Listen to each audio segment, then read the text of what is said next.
Hello दोस्तों, हमारे YouTube channel फौलादी exam में आप सभी का हार्दिक स्वागत है। और दोस्तों, आपसे एक मेरी रिक्वेस्ट है कि आप हमारे चैनल फौलादी एग्जाम को ज़्यादा से ज़्यादा शेयर करें, सब्सक्राइब करें तथा बेल आइकन को प्रेस करें और दोस्तों इसे लाइक भी कर दिया करें। तो आज 21 सितंबर 2020 के करंट अफेयर्स का फर्स्ट क्वेश्चन है। हाल ही में समाचारों में देखा गया IBSA संवाद मंच कब स्थापित किया गया? तो दोस्तों, हमारा इसका आंसर है कि IAC 2003। IBSA संवाद मंच को 2003 में स्थापित किया गया था।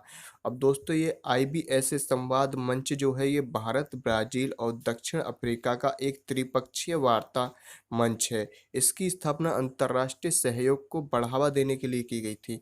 और दोस्तों, इसके जो यह संवाद है, यह वीडियो कॉन्फ्रेंसिंग के जरिए हुआ था कोविड-19 के कारण, जिसमें भारत की तरफ से जो पार्टिसिपेट किया था वो हमारे जो विदेश मंत्री हैं एस जयशंकर, उनके द्वारा इसमें अध्यक्षता की गई थी।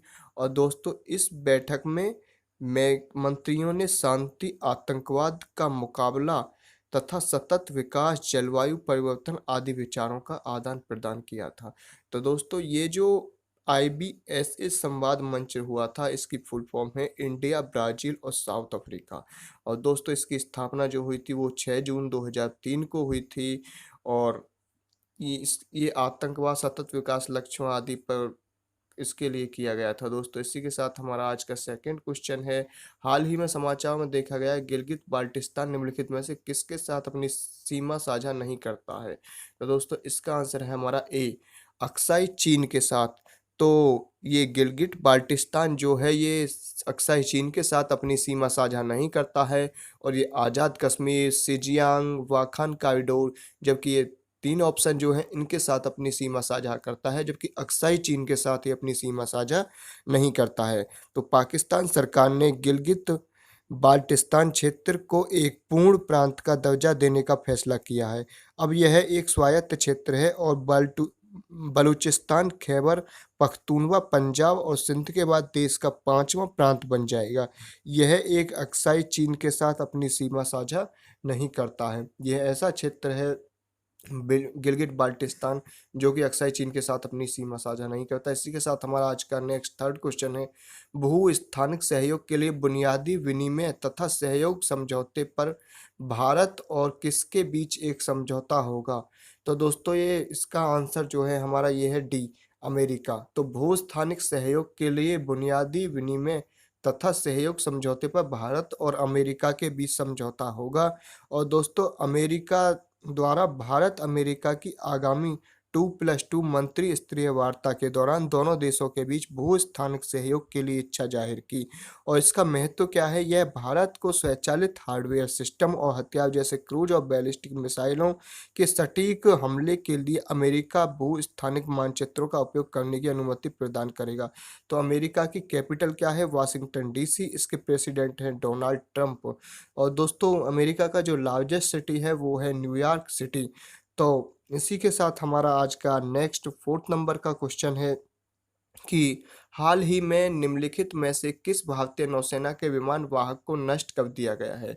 तो भारतीय नौसेना का जो विमान वाहक नष्ट किया गया है वो है INS विराट। तो इसका आंसर है हमारा बी, INS विराट। तो भारतीय नौसेना के INS विराट विमान वाहक को नष्ट कर दिया गया है। और ये भारतीय नौसेना का एक सेवानिवृत्त विमान वाहक पोत विराट मुंबई से अपनी अंतिम यात्रा पर रवाना होगा।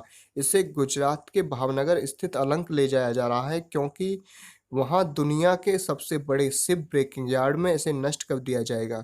और यह पोत भारतीय सेना की सेंट्रू श्रेणी में करीब 30 साल भारतीय सेना की शान रहा था तथा 2017 में इसे इंडियन नेवी द्वारा मुक्त कर दिया गया था।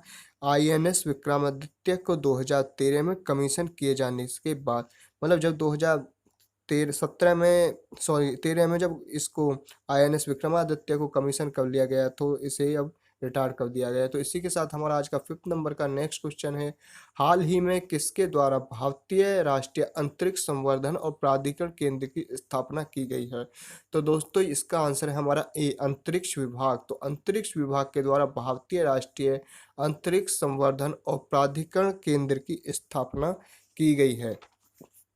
तो दोस्तों, भारत सरकार ने अंतरिक्ष विभाग के तहत एक स्वतंत्र नोडल एजेंसी भारतीय राष्ट्रीय अंतरिक्ष संवर्धन और प्राधिकरण केंद्र (आईएन) स्पेस की स्थापना की है। इन स्पेस एकल खिड़की नोडल एजेंसी होगी जो निजी कंपनियों की गतिविधि व देखरेख करेगी। अब दोस्तों, भारत की जो स्पेस एजेंसी है उसका क्या नाम है? तो उसका नाम है ISRO, Indian satellite research organisation, और इसकी स्थापना हुई थी 1969 में। और दोस्तों, इसका हेडक्वार्टर बेंगलुरु कर्नाटक में है। तो दोस्तों, इसी के साथ हमारा नेक्स्ट क्वेश्चन है 6 नंबर का। भारतीय किशोर उदित सिंघल को किसके द्वारा 17 युवा नेताओं के 2020 वर्ग के लिए चुना गया है? तो दोस्तों, इसका आंसर है हमारा डी, संयुक्त राष्ट्र के द्वारा। तो संयुक्त राष्ट्र के द्वारा भारतीय किशोर उदित सिंघल को 17 युवा नेताओं के 2020 वर्ग के लिए चुना गया है। अब दोस्तों, संयुक्त राष्ट्र ने भारतीय किशोर उदित सिंघल को संयुक्त राष्ट्र सतत विकास लक्ष्यों के लिए 17 युवा नेताओं की श्रेणी में रखा है। संयुक्त राष्ट्र द्वारा युवाओं के लिए यह सर्वोच्च प्रोफाइल मान्यता अवसर है जो दुनिया के सबसे अधिक दबाव वाले मुद्दों से लड़ने के लिए अग्रणी प्रयास कर रहे हैं। अब मैं आपको उदित सिंघल के बारे में बता दूं कि ये गिलास टू सैंड के संस्थापक हैं। इन्होंने छोटी सी मशीन से खाली पड़ी जो कांच की बोतल होती हैं कबाड़े वाली, उनसे रेत का निर्माण किया था।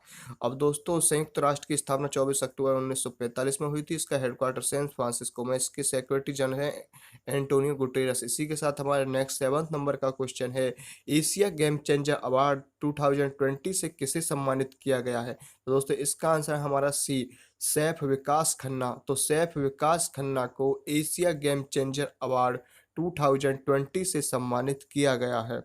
अब दोस्तों, ये जो सैफ विकास खन्ना है, यह अवार्ड उन्हें पूरे भारत में लाखों लोगों के लिए एक खाद्य वितरण अभियान फीड इंडिया के माध्यम से कोविड-19 महामारी में भोजन प्रदान करने के लिए दिया गया। और दोस्तों, अमेरिका की एक गैर लाभकारी सोसाइटी द्वारा इस अवार्ड की स्थापना की गई थी। तो इस अवार्ड की स्थापना 2014 में जो अमेरिका की एक गैर लाभकारी सोसाइटी थी उसके द्वारा की गई थी। और संगठन ने जो सम्मानित करने के लिए 6 लोगों के नाम की घोषणा की है, उसमें एकमात्र भारतीय हैं। ये सैफ विकास खन्ना, इनका नाम है एकमात्र भारतीय का। तो इसी के साथ हमारा आज का नेक्स्ट 8 नंबर का क्वेश्चन है, आज़ादी पुस्तक के लेखक कौन हैं? तो दोस्तों, ये जो आज़ादी पुस्तक लिखी गई है ये अरुंधति राय के द्वारा लिखी गई है। इसका आंसर है हमारा ए, ऑप्शन ए है अरुंधति राय। तो अरुंधति राय के द्वारा पुस्तक आज़ादी को लिखा गया है। तो आज़ादी फ्रीडम फैसिज्म एंड फिक्शन नामक पुस्तक की लेखिका हैं ये अरुंधति राय, और इसे प्रकाशित किया गया है पेंगुइन के द्वारा। यह निबंधों के संग्रह के साथ एक नॉन फिक्शन बुक है जो बढ़ती अधिनायकवाद की दुनिया में स्वतंत्रता का अर्थ दर्शाती है। अरुंधति राय के बारे में बता दूं, इन्होंने 1997 में फिक्शन के लिए मैन बुकर पुरस्कार जीता था, तथा इन्हें उनके अपने उपन्यास the God of small things के लिए भी जाना जाता है। तो ये कौन है? यह एक भारतीय लेखिका हैं, और इन्हें 1997 में फिक्शन के लिए मैन बुकर अवार्ड भी मिला था। इसे ध्यान रखना दोस्तों। इसी के साथ हमारा आज का नेक्स्ट 9th नंबर का क्वेश्चन है, विश्व बांस दिवस कब मनाया जाता है? तो दोस्तों, विश्व बांस दिवस जो मनाया जाता है वो 18 सितंबर को मनाया जाता है। इसका जो आंसर है, राइट आंसर डी है, 18 सितंबर को। तो वर्ल्ड बैम्बू डे 18 सितंबर को मनाया जाता है। 18 सितंबर को वर्ल्ड बैम्बू डे मनाया जाता है। इसे मनाए जाने की घोषणा कब की गई थी? तो इसे 2009 में बैंकॉक में आयोजित 8वीं वर्ल्ड बैम्बू कांग्रेस में की गई थी। अब दोस्तों, इस दिन को बांस के फायदे के बारे में जागरूकता तथा रोजमर्रा उत्पादों में इसके अपने उपयोग को बढ़ावा देने के लिए मनाया जाता है। तो इसकी थीम क्या थी? 2020 की जो वर्ल्ड बैम्बू डे था उसमें 2020 में जो इसकी थीम थी, विषय था इसका, तो वो था बैम्बू नाव। तो इसकी दोस्तों ये थीम है वर्ल्ड बैम्बू डे की 2020 की थीम अगर आ जाए तो इसे ध्यान रखना, बहुत इंपॉर्टेंट क्वेश्चन है बैम्बू नाव। इसी के साथ हमारा नेक्स्ट और लास्ट नंबर का क्वेश्चन है 10th नंबर का, कि हाल ही में समाचारों में देखा गया बाघ मुद्रण की उत्पत्ति निम्नलिखित में से किस राज्य में हुई? तो इसका आंसर हमारा बी है, मध्य प्रदेश। तो हाल ही में समाचारों में देखा गया बाघ मुद्रण की उत्पत्ति मध्य प्रदेश में हुई है। तो मध्य प्रदेश के जो धार जिला है उसमें बाघ के उत्पन्न थार जिले के बाग में उत्पन्न होने वाला एक पारंपरिक भारतीय हस्तशिल्प है। बाग मुद्रण में प्रयुक्त सामग्री कपास, रेशम और टसर है। ट्राइफेड प्रोजेक्ट के तहत बाग मुद्रण में अपनी अग्रणी पद्मश्री यूसुफ खत्री बड़वानी में आदिवासी कारीगरों को बाग प्रिंटिंग का प्रशिक्षण दे रहे हैं। तो यूसुफ खत्री जो हैं वो बड़वानी में आदिवासी कारीगर जो हैं उन्हें इस प्रिंटिंग का प्रशिक्षण दे रहे हैं और स्थानीय आदिवासियों को निरंतर आजीविका सुनिश्चित करने के लिए बाग, चंदेरी और माहेश्वरी वास्तुशिल्प में प्रशिक्षित किया जा रहा है। तो दोस्तों इसी के साथ हमारा आज का ये लास्ट क्वेश्चन था 10th नंबर का।